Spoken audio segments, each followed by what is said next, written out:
বন্ধুরা, এই ভিডিওতে তোমরা সমস্ত মুশকিল আসান অর্থাৎ তোমার যে সমস্ত ইনস্ক্রাইব সার্কেলের যে প্রবলেমগুলো কি করে আমরা রেডিয়াস বের করব, এই আমি যে ফর্মুলাগুলো তোমাদের আজকে দেখিয়ে দেবো সেটা দিয়ে জাস্ট পুট করবে, আনসার বের করবে কয়েক সেকেন্ডের মধ্যে। দেখো, প্রথমে আমরা আসি স্কেল অ্যান্ড ট্রায়াঙ্গেলের ক্ষেত্রে। এটা হবে কি, এর 2 ইন্টু এরিয়া করে দেবে, 2 into area of a triangle by হচ্ছে তাদের তিনটে সাইডের যোগফল দিয়ে ডিভাইড করে দেবে।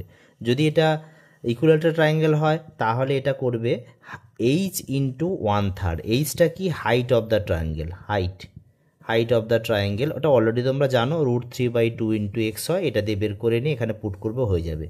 আর এর ক্ষেত্রে কি হবে, যেটা রাইট অ্যাঙ্গেল ট্রায়াঙ্গেল ক্ষেত্রে perpendicular plus base minus hypotenuse by হচ্ছে 2। আর এটার ক্ষেত্রে হয়ে যাবে বি বাই, যেটা আইসোসেলস ট্রায়াঙ্গেল, b/2, বি মানে বেস, এটা হচ্ছে 2a - b 2a + b। হয়ে গেল। Thank you very much.